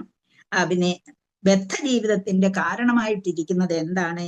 ഭൗതിക പ്രകൃതിയെ അടക്കി ഭരിക്കാനുള്ള മനോഭാവം ഉണ്ടാവുക എന്നുള്ളതാണ്. അപ്പൊ അവിടെ കുറെ എല്ലാ ജീവിവർഗങ്ങളിലും ഉണ്ട്. ഭഗവാന്റെ മായാശക്തിയാണ് ഇതിനെല്ലാം കാരണം. എന്നുവെച്ചാൽ നമുക്കറിയാം ഭഗവാന് എത്ര ശക്തിയുണ്ട്? ഏതെല്ലാമാണ് ഭഗവാന്റെ ശക്തികള്? ഭഗവാന്റെ അന്തരംഗശക്തി, ബഹിരംഗശക്തി, തടസ്സശക്തി. ഞാൻ വേറെ 16 ശക്തികൾ പറഞ്ഞിട്ടുണ്ട്. അതുകൂടാതെ ഈ 3 ശക്തികളെ പ്രധാനമായിട്ടുള്ളത് പറയുന്നത്. അപ്പൊ ഇവിടെ ഭൗതിക പ്രകൃതിയുടെ മായാശക്തി ഉപയോഗിച്ച്, ബഹിരംഗ ശക്തി ഉപയോഗിച്ച് എല്ലാ ജീവവർഗങ്ങളിലും ശക്തരെയും ദുർബലരെയും സൃഷ്ടിച്ച് ബദ്ധാത്മാക്കൾക്ക് തമ്മിൽ അസമത്വം ഉണ്ടാക്കിയിരിക്കുന്നു. മായാശക്തി ചെയ്യുന്ന കാര്യങ്ങളാണ് ഇവിടെ പറഞ്ഞിരിക്കുന്നത്. അപ്പൊ മായാശക്തിയുടെ ഇഷ്ടമനുസരിച്ച് മായാശക്തി ഇപ്രകാരം എന്ത് ചെയ്യുന്നു? ദുർബലരെ സൃഷ്ടിക്കുന്നു, ശക്തരായവരെ സൃഷ്ടിച്ചു. ഇതെല്ലാം ഭഗവത് ഇച്ഛയാണ് എന്ന് കൂടി നമ്മൾ മറക്കരുത്. നമ്മളെ 1:7 പഠിച്ചു. യയാ സമോഹിതോ ജീവ ആത്മാനാം തൃഗുണാത്മകം പരോപി മനനേനർത്ഥം തത്കൃതം ചാധിപത്യതേ എന്ന് പഠിച്ചു. എന്താണ് ഞാൻ തന്നെ എന്ന് വെച്ചാൽ ആരാലാണോ ഒരു ജീവി എന്താണ് സമോഹിതരായി തീരുന്നത്, യയാ സമോഹിതോ ജീവ ആത്മാനം ത്രിഗുണാത്മകം. അപ്പം ജീവന് പ്രകൃതിയുടെ ത്രിഗുണങ്ങളാൽ ബദ്ധരായിട്ട് യയാ സമോഹിതോ ജീവ എന്ന് പറയുന്നു. അപ്പം ഒരു ജീവന് പ്രകൃതിയുടെ ത്രിഗുണങ്ങൾ കൊണ്ട് ബദ്ധരായി, അപ്പൊ ആ ജീവൻ എന്ന് പറയുന്നത് അതീന്ദ്രിയമാണ് എങ്കിൽ പോലും നമുക്കറിയാം ഭഗവാന്റെ ക്വാളിറ്റീസ് എല്ലാം ഒരു ജീവനിലും ഉണ്ട് എന്നുള്ളത്. ഗുണപരമായി ഭഗവാനും ഒരു ജീവാത്മാവും സെയിം ആണെന്ന് നമ്മൾ പഠിച്ചിട്ടുണ്ട്. പക്ഷേ എന്ത് ചെയ്യുന്നു, ഇവിടെ പ്രകൃതിയുടെ ത്രിഗുണങ്ങളിൽപ്പെട്ട് നിൽക്കുന്ന ഒരു ജീവൻ ബദ്ധരായിട്ട് അതീന്ദ്രിയരാണ് എങ്കിൽ പോലും ഈ ബഹിരംഗ ശക്തിയുടെ ഇൻഫ്ലുവൻസ് നിമിത്തം എന്നുവെച്ചാൽ അവിടെ അന്തരംഗ ശക്തിക്ക് യാതൊരു ഒന്നും ചെയ്യത്തില്ല. അന്തരംഗ ശക്തി ബഹിരംഗ ശക്തിയുടെ ആ പ്രവർത്തനം മൂലം ഭൗതിക ക്ലേശങ്ങൾക്ക് വിധേയരാക്കി നമ്മളെ മാറ്റുന്നു. എങ്ങനെയാണ്? മായയാൽ വ്യാമോഹിതരായി. ഏത് മായ? ബഹിരംഗ ശക്തിയാൽ നമ്മൾ മായാമോഹിതരായി തീരുന്നു. അപ്പം ത്രിഗുണങ്ങൾക്ക് ബദ്ധരായി തീരുന്നു. യഥാർത്ഥത്തിൽ നമ്മളിലുള്ള ത്രിഗുണങ്ങളാണ് സർവ്വതും ചെയ്യുന്നത്. ഈ ത്രിഗുണങ്ങൾക്ക് ബദ്ധരായി നമ്മൾ അതീന്ദ്രിയരാണ് എങ്കിൽ പോലും, നമ്മൾ ജീവാത്മാവാണ്, അത് അതീന്ദ്രിയവുമാണ് എങ്കിൽ പോലും നമ്മൾ അതറിയാതെ എന്ത് ചെയ്യുന്നു, ഭൗതിക ബഹിരംഗ ശക്തി തരുന്ന ഭൗതിക ക്ലേശങ്ങളിലേക്ക് വിധേയരായി എന്ത് ചെയ്യുന്നു, യഥാർത്ഥമായുള്ള നമ്മുടെ ജ്ഞാനത്തെ അജ്ഞത കൊണ്ട് ആവരണം ചെയ്യുന്നു. ഞാൻ ആരാണ്? ഞാൻ ഭഗവാന്റെ അംശമാണ്. ഞാൻ ഒരിക്കലും ഈ വായിൽ പെടരുത് എന്നുള്ള ചിന്ത എനിക്കില്ല. ഞാൻ എന്ത് ചെയ്യുന്നു, എന്റെ യഥാർത്ഥ ജ്ഞാനത്തെ അജ്ഞത കൊണ്ട് ഞാൻ മറയ്ക്കുന്നു. അപ്പൊ ശരിക്കും ഞാൻ ആരാണ് എന്ന് എനിക്കറിയാൻ വയ്യാതെ പോകുന്നു. ഞാൻ ഈ പ്രകൃതിയിൽപ്പെട്ടതാണ് എന്ന ചിന്താഗതി എന്നിലുണ്ടാകുന്നു. അപ്പൊ എന്ത് ചെയ്യുന്നു, ഞാൻ ഏതസമത്വവും കാണിച്ചിട്ട് ഞാൻ ആരെയും തോൽപ്പിച്ചിട്ട് എനിക്ക് കൂടുതൽ കൂടുതൽ നേട്ടങ്ങൾ കൊയ്തെടുക്കാൻ ഞാൻ തയ്യാറാകുകയും ചെയ്യുന്നു. അതാണ്. അപ്പൊ യഥാർത്ഥ ജ്ഞാനത്തെ അജ്ഞതയാൽ ആവരണം ചെയ്തിട്ട് എന്ത് ചെയ്യുന്നു, നമ്മള് ഈ പ്രകൃതിയിൽപ്പെട്ട് ഇങ്ങനെ ഞാൻ പ്രകൃതിയുടെ ആളാണെന്നും പറഞ്ഞ് നമ്മള് അങ്ങനെയൊന്നും പറയുന്നില്ല. പക്ഷെ അങ്ങനെ ആ ഒരു ചിന്താഗതി കൊണ്ട് നമ്മൾ ഇങ്ങനെ ജീവിച്ചു പോകുന്നു. അല്ലാതെ ഞാൻ ഭഗവാന്റെ അംശമാണ് എന്ന ആ ചിന്താഗതി കൂടി ഞാൻ ഈ കാര്യങ്ങളിലൊക്കെ പ്രവർത്തനങ്ങൾ പെടരുത് എന്ന് കരുതുന്നില്ല. അതുകൊണ്ട് ഭഗവാൻ വീണ്ടും എന്ത് ചെയ്യുന്നുണ്ട് അവിടെ? ഭഗവാൻ ഇങ്ങനെ കഷ്ടപ്പെടുത്താനൊന്നും ആഗ്രഹിക്കുന്നില്ല. ഒരു നല്ല അച്ഛൻ മക്കളെ കഷ്ടപ്പെടുത്താൻ ആഗ്രഹിക്കുക. ഏത് വിധത്തിലും മക്കളെ എന്ത് ചെയ്യും, രക്ഷപ്പെടുത്താനേ നോക്കുകയുള്ളൂ. അതുകൊണ്ട് ആ അച്ഛൻ എന്ത് ചെയ്യുന്നു, കഷ്ടപ്പെടാൻ അപ്പൊ കഷ്ടപ്പെടുന്നത് കണ്ടിട്ട് അവരോട് ഇങ്ങനെയും അവർ കഷ്ടപ്പെടാൻ ഇഷ്ടപ്പെടുന്നു എന്ന തോന്നലോടുകൂടി എന്ത് ചെയ്യുന്നു, ഇവരെ എങ്ങനെയെങ്കിലും നല്ലതാക്കാൻ. ഇപ്പം എന്താണ്, സ്കൂളിലുള്ള പഠിപ്പിക്കുന്ന ടീച്ചേഴ്സിനറിയാം എന്താണ്, വീട്ടിൽ ഭയങ്കര ബഹളം ഉണ്ടാക്കുന്ന മക്കളാണ്. ചിലപ്പോൾ ടീച്ചേഴ്സ് പറഞ്ഞാലേ, നേരത്തെ ഉള്ള ടീച്ചേഴ്സ് ഒക്കെ പറഞ്ഞാൽ കുറച്ചൊക്കെ കുട്ടികൾ കേൾക്കുമായിരുന്നു കേട്ടോ, ഇപ്പോഴത്തെ പോലല്ല. അപ്പോഴും എന്ത് ചെയ്യും, സ്കൂളിൽ വന്നിട്ട് ടീച്ചറിനോട് പറയും, ടീച്ചറെ അവൻ ഭയങ്കര ബഹളമാണ്, ഒരു വക പറഞ്ഞാൽ കേൾക്കുന്നില്ല, പഠിക്കുന്നില്ല, എങ്ങനെയെങ്കിലും ടീച്ചർ ഒന്ന് പറയണേ. ചില ടീച്ചേഴ്സ് പറയുമ്പോൾ ആ കുട്ടികൾക്ക് ഭയങ്കര ഇൻട്രസ്റ്റ് ഉണ്ടാവും, അങ്ങനെ കേട്ടെന്ന് വരാം.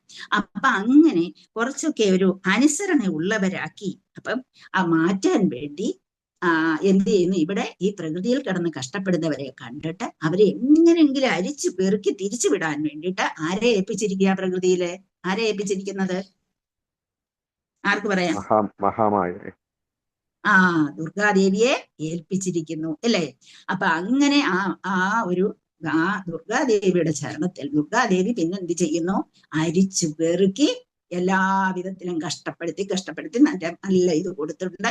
പിന്നെ നല്ല കർമ്മങ്ങൾ ചെയ്തവർക്ക് നല്ലതും കൊടുക്കും ചീത്തയും കൊടുക്കും. അങ്ങനെ അഴിച്ചു പെറുക്കി തിരിച്ചു വിടുകയാണ് ചെയ്യുന്നത്. അപ്പൊ അതാണ് നമ്മൾ ഇവിടെ എന്താണ്, ലോകത്തിൽ നിലനിൽപ്പിന് വേണ്ടി ഇവിടെ കിടന്ന് നമ്മൾ അടിയിടുകയാണ്. അപ്പൊ അങ്ങനെ അടിയിടുമ്പോൾ അവിടെ ഒരു നമുക്ക് കൂടുതൽ നേടണം എന്ന ചിന്ത മാത്രമേ ഉള്ളൂ. അങ്ങനെ ഈ ഭൗതിക പ്രകൃതിയിൽ കിടന്ന് നമ്മൾ കഷ്ടപ്പെടുമ്പോൾ ഭൗതിക ലോകത്തിൽ മായയുടെ മയക്കിലിരിക്കാൻ പരമദിവ്യോത്തമ പുരുഷനുമായുള്ള ശാശ്വത ബന്ധം നമ്മൾ വിസ്മരിക്കും. അങ്ങനെ ജീവാത്മാക്കൾ നിലനിൽപ്പിനായുള്ള പോരാട്ട നിയമങ്ങളുടെയും കഴിവുകൾ അവയുടെ അതിജീവന നിയമങ്ങളുടെയും കീഴിൽ വ്യവസ്ഥീകൃതരായി തീരുന്നു എന്നാണ് ഇവിടെ പറഞ്ഞിരിക്കുന്നത്. അപ്പം ഭഗവാൻ എന്ത് ചെയ്തു? ഇത്രേ പറയുന്നുള്ളൂ. യാദവര് ദുർബലരെ കൊണ്ട്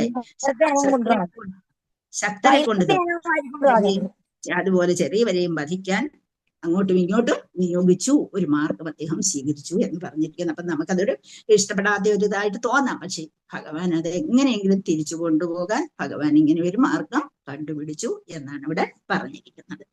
ഹരേ കൃഷ്ണ. അടുത്ത ശ്ലോകം കൂടി വായിക്കാം, സമയമില്ല. ദേശകാലാർത്ഥയുക്താനി കൃത്താവോപശമാനി ച ഹരന്തി സ്മരതശ്ചിത്തം ഗോവിന്ദാഭിഹിതാനി മേ.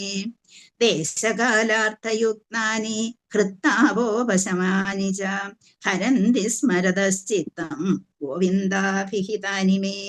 ദേശകാല അർത്ഥ, ദേശകാല അർത്ഥം മലയാളത്തിലെ തന്നെ ദേശവും കാലവും പ്രാധാന്യം, അർത്ഥത്തിന് ഇവിടെ ഇമ്പോർട്ടൻസ് എന്നുള്ള പ്രാധാന്യം എന്നുള്ള അർത്ഥം, അധനമല്ല പറയുന്നത്. യുക്താനി അതിനെല്ലാം പരമപൂർണമാക്കിയിട്ട് ഹൃദയം, ഹൃത് ആപോപശമാനി, അതൊന്ന് പിരിക്കണം നമുക്ക്. ഹൃത്ത് എന്ന് വെച്ചാൽ ഹൃദയം, താപം എന്ന് പറഞ്ഞാൽ ചൂട്, ജ്വലിക്കുന്ന ചൂട്. പിന്നെ ഉപശമാനി നശിപ്പിക്കുന്നു, ഉപശമാനി. ഹൃത്താപോപശമാനി എന്ന് പറയുന്നത് ഹൃത്ത് താപ ഉപശമാനി. ചാ ഇവിടെ എന്നുള്ള അർത്ഥം നിങ്ങളിപ്പം ബൈഹാർട്ട് ആയിട്ടുണ്ട്. ഹരന്തി എന്ന് വെച്ചാൽ ആകർഷിക്കുന്ന. സ്മരത ചിത്തം, അത് സ്മരത പ്ലസ് ചിത്തം, അതാണ് സ്മരത എന്ന് വെച്ചാൽ ഓർക്കുക, ചിത്തം മനസ്സ്. പിന്നെ ഗോവിന്ദ, ഗോവിന്ദൻ എന്താണ്? ഗോക്കൾ. എന്താണ് ഗോവിന്ദൻ? പലയിടത്ത് പല അർത്ഥത്തിൽ വരും. ഇവിടെ ഗോക്കൾക്കെല്ലാം എന്ത് കൊടുക്കുന്നവൻ? ആനന്ദത്തെ നൽകുന്നവൻ, ഇന്ദ്രിയങ്ങൾക്കെല്ലാം ആനന്ദം നൽകുന്നവൻ, അല്ലെ? പല അർത്ഥം. പരമാനന്ദത്തോടു കൂടിയ ഭഗവാൻ. അഭിഹിതാനി, അദ്ദേഹം വ്യാഖ്യാനിച്ചു തന്ന. എങ്ങനെ വ്യാഖ്യാനിച്ചത്? എനിക്ക് വ്യാഖ്യാനിച്ചു തന്ന. ഗോവിന്ദാഭിഹിതാനിമേ എന്നാണ് അർത്ഥവാക്കുകൾ പറഞ്ഞിരിക്കുന്നത്. അപ്പം ദേശകാലാർത്ഥയുക്താനി സ്മരതശ്ചിത്തം ഗോവിന്ദാഭിഹിതാനിമേ. അപ്പം പറയാണ്, പരമദിവ്യോത്തമ പുരുഷനായ ഭഗവാൻ ഗോവിന്ദൻ എനിക്ക് പകർന്നു തന്ന ആ ഉപദേശങ്ങളിൽ ഞാനിപ്പോൾ ആകർഷിതനായിരിക്കുന്നു. ഇടയ്ക്ക് അതിൽ നിന്ന് വിട്ടു നിൽക്കായിരുന്നു, അല്ലെ? എന്തെന്നാൽ അവ കാലദേശങ്ങളുടെ ഏത് പരിതസ്ഥിതിയിലും വേവുന്ന ഹൃദയത്തിന് സാന്ത്വനം നൽകുന്നു. അഥവാ എല്ലാ ക്ലേശങ്ങളെയും വിമുക്തമാക്കുന്ന ഉപദേശങ്ങളാൽ പൂരിതമാണ്. അപ്പം ഭഗവാൻ ഗോവിന്ദൻ എനിക്ക് തന്നെ പറഞ്ഞു തന്നതാണ്. എന്താണ് ഭഗവാൻ ഗോവിന്ദൻ അദ്ദേഹത്തിന് പറഞ്ഞു കൊടുത്തത്? ആർക്ക് പറയാം? ആരാ ഈ എനിക്ക് പകർന്നു തന്ന എന്ന് പറഞ്ഞേക്കുന്ന? ആരാ? അർജുനൻ. അർജുനന് ഭഗവത്ഗീത അർജുനനെ പകർന്നു തന്ന, എനിക്ക് പകർന്നു തന്ന എന്ന് അദ്ദേഹം പറയുകയാണ്. കാരണം നമുക്കറിയാം ഭഗവത്ഗീത പണ്ടും ഉണ്ടായിരുന്നു, ആ സൂര്യ ഭഗവാന് കൊടുത്തിരുന്നു, അതെല്ലാം നമ്മൾ പഠിച്ചതാണ്. അപ്പം അതുകൊണ്ട് നമ്മളിപ്പം പഠിച്ച പറയുന്നത് ഭഗവാൻ ഇദ്ദേഹം അവിടെ ഇന്നും അറിയാം. കാരണം എന്താ? ശരിയാണ്, ആ സന്ദർഭത്തിൽ അർജുനന് പകർന്നു കൊടുത്ത ആ ഭഗവത്ഗീത. അപ്പം ഭഗവാൻ എനിക്ക് പകർന്നു തന്ന ആ ഉപദേശങ്ങളിൽ ഞാനിപ്പോൾ ആകർഷിതനായി. ഇപ്പൊ ഇതെല്ലാം പോയി കഴിഞ്ഞ് ഇതെല്ലാം ഓർത്തു കഴിഞ്ഞപ്പോൾ നമ്മൾ അങ്ങനെയാണല്ലോ പലപ്പോഴും പല കാര്യങ്ങളെ കുറിച്ചും ചിന്തിച്ചിട്ട് അവസാനമാണ് നമ്മൾ അതിനൊരു സൊല്യൂഷൻ എടുക്കുന്നത്, അല്ലെ? അപ്പൊ അതുപോലെ ഞാൻ അതിലൊക്കെ ഇപ്പൊ ആകർഷിതനായിരിക്കുന്നു. എന്തെന്നാൽ അവയെല്ലാം കാലദേശങ്ങളുടെ ഏത് പരിതസ്ഥിതിയിലും വേവുന്ന ഹൃദയത്തിന് സാന്ത്വനം നൽകുന്നു. അപ്പൊ നമ്മള് നോക്കിയാൽ ആ ഭഗവത്ഗീതയിലെ ഓരോ കാര്യങ്ങളും നോക്കിയാൽ ഏതൊരു വ്യക്തിക്കും ഏത് തരത്തിലുള്ള വ്യക്തിക്കും ഏത് തരത്തിലുള്ള സമാധാനവും അതാണ് ഭഗവത്ഗീതയിൽ കൂടി കൊടുക്കുന്നത്. അപ്പൊ വേവുന്ന ഹൃദയത്തിന് സാന്ത്വനം, അഥവാ എല്ലാ ക്ലേശങ്ങളെയും വിമുക്തമാക്കുന്ന ഉപദേശങ്ങളാൽ പൂരിതമാണ്. എന്ന് വെച്ചാൽ ക്ലേശങ്ങളെ നമുക്ക് വലിയ വിഷമം തോന്നും, അല്ലേ? അപ്പൊ അങ്ങനെ ആ വിഷമം തോന്നുമ്പോഴും നമ്മൾ കുറച്ച് കഴിയുമ്പോൾ നമ്മൾ ആലോചിക്കും, ഭഗവാൻ അങ്ങനെ പറഞ്ഞിട്ടുണ്ടല്ലോ എന്ന് തോന്നുന്നു എന്ന് നമ്മൾ ചിന്തിക്കും. അപ്പം നമ്മുടെ മനസ്സിനൊരു സമാധാനം വരും എന്നുള്ളതാണ്. അതുപോലെ ഇവിടെയും അർജുനൻ ഇത്രയും ഒക്കെ പറഞ്ഞു കഴിഞ്ഞു. ഇത്രയും അർജുനൻ വളരെ സങ്കടത്തോടു കൂടി എല്ലാ കാര്യങ്ങളും പറഞ്ഞു കഴിഞ്ഞു. പക്ഷെ ഇപ്പൊ പറയുന്നു, ഞാന് ആ കാര്യങ്ങൾ ഭഗവാൻ പോയി കഴിഞ്ഞല്ലോ, ഇനി ആ ഭാവങ്ങളെ കുറിച്ച് ഞാനൊന്ന് ചിന്തിക്കുക. അദ്ദേഹം പറഞ്ഞു തന്നതിനെ കുറിച്ച് ഞാനൊന്ന് ചിന്തിക്കാൻ പോവുകയാണ് എന്ന് പറയുന്നു. അപ്പൊ നമുക്ക് അർജുനനെ കുറിച്ച് നമുക്കറിയാം, എങ്ങനെയുള്ള ആളാണ് അർജുനൻ എന്ന് നമുക്കറിയാം. അദ്ദേഹത്തെ കുറിച്ച് നമ്മൾ വായിച്ചു. അത്രയും കഴിവുള്ള വ്യക്തിയായിട്ട് പോലും ഭഗവാൻ പോയി കഴിഞ്ഞു എന്ന് പറഞ്ഞപ്പോൾ അദ്ദേഹം അതൊക്കെ അങ്ങ് മറന്നിട്ട്, അതൊക്കെ ആ ഒരു പറഞ്ഞു തന്ന കാര്യങ്ങളൊക്കെ കയ്യിൽ ഇരിപ്പുണ്ടെങ്കിലും ശരി, അതെല്ലാം അങ്ങ് ഓർമ്മയിൽ നിന്ന് പോയിട്ട് അദ്ദേഹം എന്ത് ചെയ്തു, പോയല്ലോ, ഭഗവാൻ പോയല്ലോ എന്ന ആ ചിന്തയിൽ അങ്ങ് ഒഴുകിപ്പോയി. അപ്പം അർജുനൻ നേടിയ ശക്തി ആ ഒരു പരാജയമാകുന്നു എന്ന് ഒരു തോന്നലുണ്ടായപ്പോൾ ഗീതയുടെ ബോധനങ്ങളെ വീണ്ടും അദ്ദേഹം ഓർമ്മിക്കുന്നു. അതാണ്. അപ്പൊ ഓർമ്മിച്ചു. മാനസിക വ്യവസ്ഥയിൽ നിന്ന് ആ മാനസിക അസ്വസ്ഥതയിൽ നിന്ന് ഒരാശ്വാസം കിട്ടാൻ വേണ്ടി ഏതൊരു ആപത്കരമായ സിറ്റുവേഷൻസിലും നമ്മൾ എന്ത് ചെയ്യണം? ആ ആപത്തിൽ നിന്ന് പുറത്തു വരാൻ നമ്മുടെ മനസ്സിനെ സഹായിക്കുന്നത് ഒന്നാണ് ഏറ്റവും വലുതായി ഭഗവാൻ തന്നിട്ടുള്ള ഓരോ ഉപദേശങ്ങളും നമ്മളെ. അപ്പൊ പറയുന്നു, നീയാണോ മാത്രാസ്പർശാസ്തു കൗന്ദേയ ശീതോഷ്ണ സുഖദുഃഖദാഹാഗമാനോ അനിത്യാദാൻവിദക്ഷസ്വ ഭാരത, നീ ആരാ? നീയാണോ? നീ ഈ കാണുന്ന ഈ ശരീരമാണോ? അല്ലെങ്കിൽ നിന്റെ ഗുരുക്കന്മാരെ കൊല്ലണമെന്ന് പറയുന്ന ആ ശരീരമാണോ? അവരിങ്ങനൊക്കെ ചോദിച്ച് ഭഗവാൻ അർജുനനോട് എല്ലാ കാര്യങ്ങളും ഉത്കണ്ഠാകുലതയിൽ നിന്ന് അദ്ദേഹം ആ സാഹചര്യത്തിൽ നിന്ന് ഉയർത്തിക്കൊണ്ട് വന്നിട്ട് ഞാൻ എന്തും ചെയ്യാൻ തയ്യാറാക്കി മാറ്റി അർജുനനെ. അങ്ങനെ ഗീതയുടെ ഭഗവാന്റെ ശബ്ദ ചിത്രീകരണമായിട്ട് ഓരോന്നും ട്രെയിലർ പോലെ മനസ്സിലിങ്ങനെ മനസ്സിലാക്കിയിട്ടുള്ളവർക്ക് അതിങ്ങനെ മനസ്സിൽ വരാൻ കഴിയണം. അപ്പൊ ആ ശബ്ദ ചിത്രീകരണവും രചനവും ആ ഒരു ഭഗവാനും ഞാനും എനിക്കും ഭഗവാനെ പോലെ തന്നെ ക്വാളിറ്റി എന്റേതുമുണ്ട്, ക്വാണ്ടിറ്റിയിൽ മാത്രമേ വ്യത്യാസമുള്ളൂ. ആ ഒരു രീതി അദ്ദേഹത്തിന്റെ മനസ്സിൽ വന്നു എന്നുള്ളതാണ് ഇവിടെ നമ്മൾ കാണുന്നത്. അപ്പൊ നമുക്ക് ബാക്കിയുള്ളത് ഇനി അടുത്ത ക്ലാസ്സിൽ എടുക്കാം. ഇപ്പൊ നമുക്കിവിടെ നിർത്താം. ഹരേ കൃഷ്ണ.